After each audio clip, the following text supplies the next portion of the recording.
यह किसके लिए है? जो विजेता बनना चाहते हैं, एंटरप्रेन्योर जो अपने बिजनेस को रफ्तार देना चाहते हैं। बहुत से लोग होशियार, दक्ष और टैलेंटेड होते हैं, शायद आप भी उनमें से एक होंगे।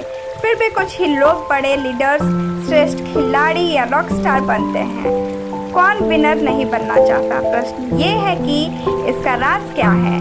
विनर ऐसा क्या करते हैं जो दूसरे नहीं जानते। ये समरी आपको विजेताओं की सफल कहानियों के नज़दीक लेकर आएगी, जिससे आप जान सकेंगे कि किन परिस्थितियों में भी वे शिखर पर पहुंचे। इसके अलावा आप सीखेंगे कि किस तरह एक एंटरप्रेन्योर ने एक एयरलाइंस शुरू की और तरक्की की। क्यों एक बड़ी असफलता आपको जीवन में बड़ा बनाने में सहायक होगी। कैसे परेशानियों में जीवन जीने से भी आप फायदा ले सकेंगे। मजबूत योजना ही आपके असली लक्ष्य को जीतने की सबसे पहली और खास सीढ़ी है। आप यह किताब पढ़ रहे हैं, मतलब आप कामयाब इंसान बनने का निश्चय कर चुके हैं। चाहे आप एक शानदार ऑफिस बनाना चाहते हो या सेलिब्रिटी जैसा फेमस होना चाहते हो, कुछ बातें आपको जाननी होगी। पहली बात है प्लान।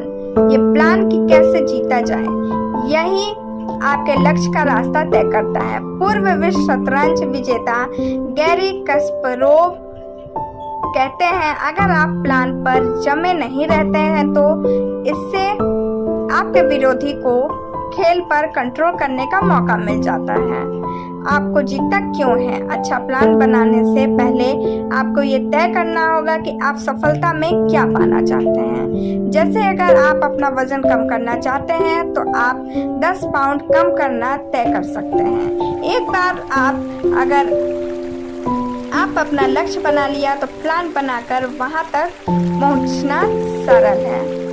लक्ष्य वही तय करें जो प्राप्त किया जा सके। विनर्स ऐसा ही लक्ष्य तय कर उसकी योजना बनाते हैं। नवंबर 2013 में टोनी पुलिस ने एक क्रिस्टल पैलेस क्लब, जो कि प्रीमियर लीग में बने रहने के लिए संघर्ष कर रही थी, उसको संभालना शुरू किया। टोनी ने पहले वर्ष में बड़ा लक्ष्य नहीं चुना और न ही अपनी टीम को प्रीमियर लीग चैंपियन बनाने की कोशिश की। इसके बजाय उन्होंने असली स्थिति को ध्यान में रखकर लीग में टीम को बनाए रखने का प्रयास किया, जिसमें वे सफल रहे।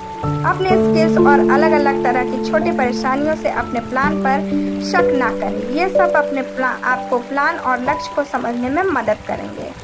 अगर आपका प्लान 10 पाउंड वजन कम करने का है तो आप रोज डाइटिंग और कसरत शुरू करें, लेकिन इस बीच आपका ध्यान कैलोरी की मात्रा लिफ्ट की जगह सीढ़ी से जाने और डाइट ग्रुप ज्वाइन करने पे भी रहेगी। विनर बनने के लिए प्लान बनाना 3 चरणों में से केवल एक चरण है, लीडरशिप और टीमशिप। 2 अन्य चरण हैं, आइए इन्हें हम विस्तार से जानें।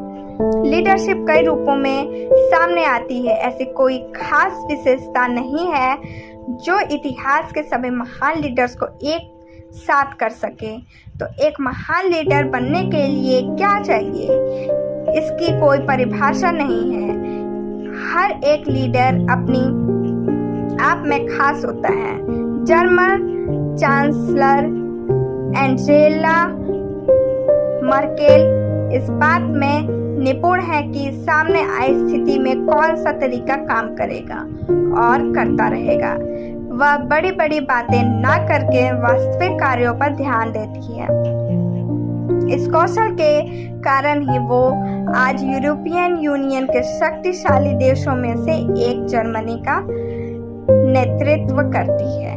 अभी के यूरोजन संकट के दौरान भी मार्केट स्थिर थी, जबकि ब्रिटिश प्रधानमंत्री डेविड कैमरून और अमेरिका के राष्ट्रपति बराक ओबामा जैसे राजनेताओं ने भी उनको जल्दी और ज्यादा साहसिक कदम उठाने के लिए बाध्य किया था। मार्केल ने अपने चौतरफा दबाव के बावजूद सहज होकर और अपने लंबे समय के बड़े लक्ष्य को ध्यान में रखते हुए कभी जल्दबाजी नहीं की। विंस्टन चर्चिल लोगों के सामने डंके की चोट पर नाजी जर्मनी को एक बड़ा खतरा बताकर जल्दी ही एक महान नेता कहलाए, जबकि विजेता के रूप में उनका रिकॉर्ड कुछ खास नहीं करता था जब तक कि द्वितीय विश्व युद्ध नहीं हो रहा था। उनकी ये कहानी है। सन 1899 में चर्चिल जब युवा थे तब राजनीति में अपना हाथ आजमाया था, लेकिन वह चुनाव हार गए। दक्षिण अफ्रीका में युद्ध खबरी के रूप में काम करने के लिए बाद में ब्रिटेन लौटे और संसद के सदस्य बने, लेकिन बाद के चुनाव में वे हारते गए। वे पूरी कोशिश में थे कि फिर से सरकार में आ जाए। वे 1920 के दशक तक ब्रिटेन के राजकोष के अधिपति रहे और स्वर्ण मानकों के आधार पर देश के रिटर्न को संभाला। ये बहुत ही खतरनाक कदम था जिसकी वजह से देश की मुद्रा दर नीचे और बेरोजगारी ऊंचे स्तर में चली गई। बावजूद इन सभी के चर्चिल आज भी इतिहास के महान नेताओं में से एक हैं। उन्होंने शुरू में ही एडोल्फ हिटलर और जर्मनी की नाजी सेना के खतरे और महत्वाकांक्षाओं को भांप लिया था।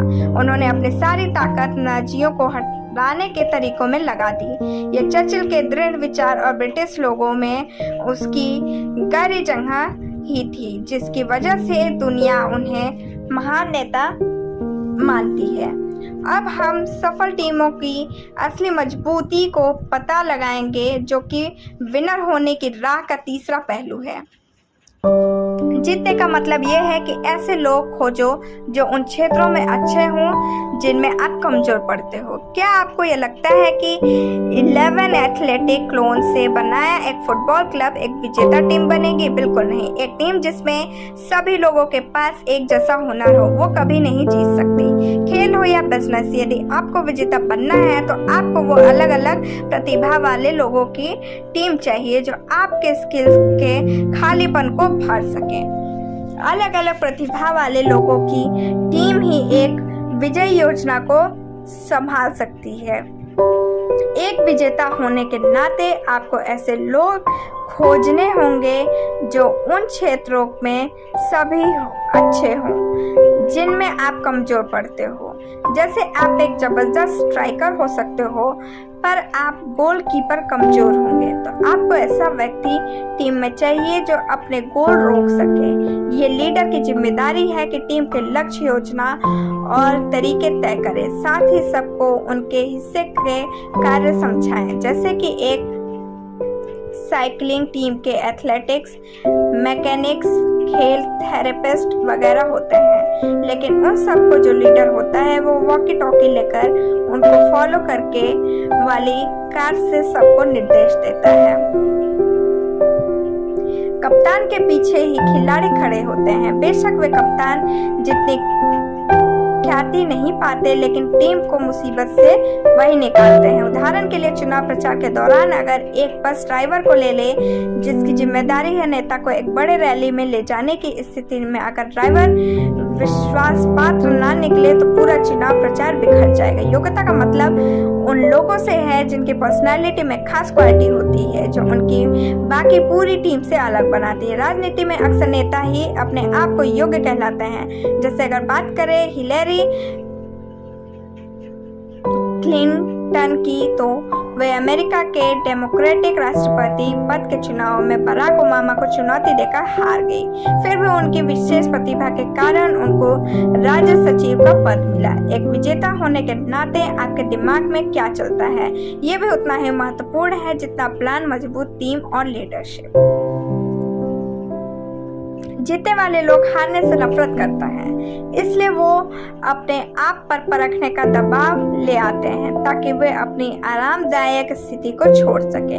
ऐसा हमेशा कहा जाता है कि दिमाग की सोच ही जीत दिलाती है, पर इसकी वास्तविकता क्या है? क्या केवल विनर्स ही जीतना चाहते हैं? क्या हर व्यक्ति जीतना नहीं चाहता? हर कोई जीतना चाहता है, पर हर कोई हारने से नहीं डरता। कुछ लोग इसलिए विनर बनते हैं क्योंकि वो हारने से डरते हैं। बहुत से विनर अपने हार के अनुभव के कारण ही विनर बनते हैं, क्योंकि वह उन अनुभवों को अपने लक्ष्य के सफर में दोहराते नहीं हैं। ओलंपिक तैराक विजेता माइकल फेल्प्स ओलंपिक खेलों के इतिहास में सबसे ज्यादा व्यक्तिगत स्वर्ण पदक जीतने वाले खिलाड़ी हैं। सन 2000 के सिडनी समर ओलंपिक खेलों में उनकी अच्छी तैयारी के बावजूद वे कोई पदक नहीं जीत पाए। इसी को मोटिवेशन मानकर तगड़ी तैयारी की और फिर उन्होंने कभी कोई रेस नहीं हारी। जीतने के लिए अपने कंफर्ट जोन को छोड़ना उतना ही जरूरी है जितना कि मोटिवेशन। आपको वो चीजें जरूर अच्छी लगेंगी जो बहुत सरल और आपकी जानी पहचानी होगी। इसी को कंफर्ट जोन कहते हैं। यह हमेशा आपके बड़े लक्ष्य को प्राप्त करने में दिक्कत देगा। गैरी कैस्परोव हमेशा एक के बाद एक चेस की प्रतियोगिता जीतते रहे। इसे उन्होंने अपना कंफर्ट जोन समझ लिया क्योंकि कुछ फिक्स तरीकों से वे हर बार जीतते थे। उन्होंने नए प्रोग्राम और तरीके खोजना बंद कर दिया था। इस तरह से वे एक खिलाड़ी की तरह नहीं बढ़ पाए और उनकी स्किल जंग खा चुकी थी। आखिरकार उनके एक विपक्षी खिलाड़ी व्लादिमीर क्रेमनिक उन्हें हराकर चैंपियन बन गए। हमेशा जीतना है तो अपने आप को नया सीखने के लिए अपना कंफर्ट जोन छोड़कर आगे जाना होगा। मतलब अपने आप को तपाना होगा। आप पर आया दबाव आपके दिमाग और शरीर को इतना सक्षम कर देगा कि आप अपने प्रदर्शन को बेहतर और लक्ष्य पर और अधिक ध्यान दे सकेंगे। विनर्स हमेशा नई सोच और साहसी कार्यों की वजह से बाकी लोगों से अपने आप को अलग सिद्ध कर सकते हैं। क्या आप सुपरमैन के कपड़े पहन के अपने आप को सबसे खास दिखाएंगे? नहीं।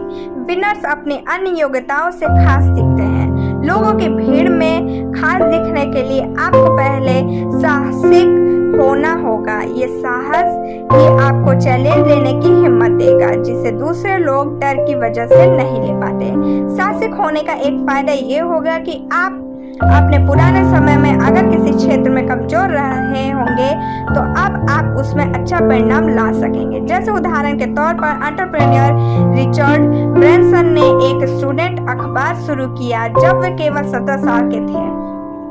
कुछ सालों बाद ही उन्होंने एक रिकॉर्ड बिजनेस वर्जिन एयरलाइंस की स्थापना की। रिचर्ड ब्रैंसन ने और भी बहुत कंपनियां शुरू की और एक बात में सामने थी कि ब्रैंसन को उन सभी के फील्ड में कच्चा ज्ञान था लेकिन विश्वास पक्का था। ब्रैंसन को डिस्लेक्सिया था जो बड़ी समस्या थी। वो भी तब जब वे समाचार एजेंसी चला रहे थे। वे संगीत व्यवसाय के बारे में भी कुछ नहीं जानते थे लेकिन वे एक कस्टमर होने के नाते अच्छे संगीत का स्तर लगातार गिरने से परेशान थे। अब ब्रैंसन एयरलाइंस व्यवसाय के बारे में कुछ भी नहीं जानते थे। जब एक बार वर्जिन द्वीप पर हवाई जहाज से गए लेकिन यात्रा में देरी और बेकार सर्विस होने की वजह से उन्होंने विमान क्षेत्र में हाथ आजमाने की ठान ली। इस कदम से उन्होंने विनर बनाया। जिस तरह साहसिक कार्य आपको औरों से अलग करते हैं वैसे ही कुछ नया परिवर्तन करने की इच्छा आपको जीत की तरफ खींचती है। पर यह जरूरी नहीं कि नया परिवर्तन आपको कुछ नया देगा ही। इसलिए नई खोज से अच्छा है कि आप कोई वस्तु, सर्विस या कोई कार्यविधि ले और उसकी कमियां दूर कर अच्छा बनाएं। इस तरह से विजेता लोग चीजों पर ध्यान केंद्रित कर संभावनाएं खोजते हैं। जैसे कि एप्पल इससे पहले से मौजूद मोबाइल फोन को लेके उसमें सुधार किया जो कि एक जबरदस्त प्लान था। जो चीजें बहुत आवश्यक हैं उन पर भी ध्यान दें। क्या आपने कभी गौर किया है कि आजकल बहुत सी चीजें क्राइसिस कहलाती है?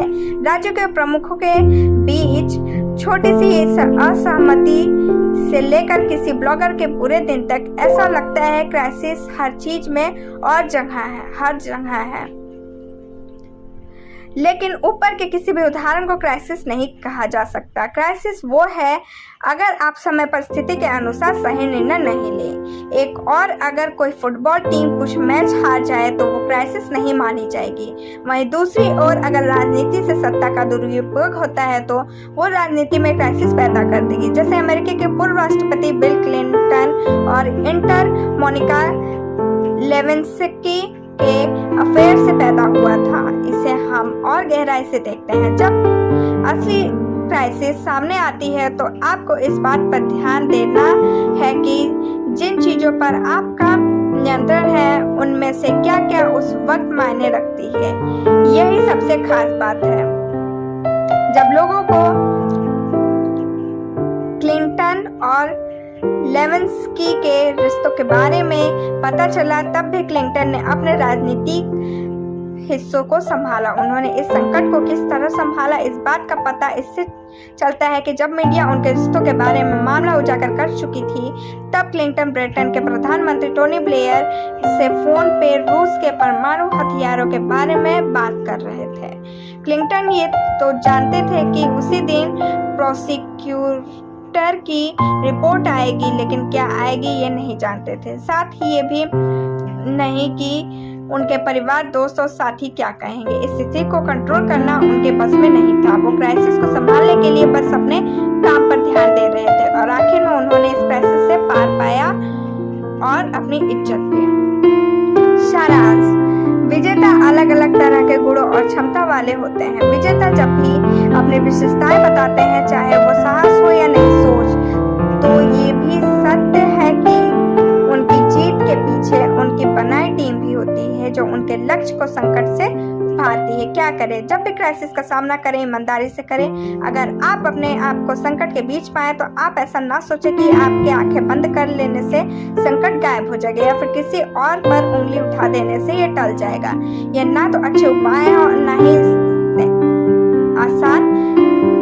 इसके बजाय ईमानदार रहकर साहस से उसका सामना करें। अगर आपसे कहीं गलती हो रही है तो कम से कम सच्चे मन से उस घटना की पारदर्शी जांच शुरू करें। फिर भी आप ऐसा नहीं करते हैं तो एक दिन सच्ची बातें सामने आएंगी और हो सकता है कि वह आपका मान घटा दे। आज के लिए बस इतना ही। Thank you, bye bye, take care.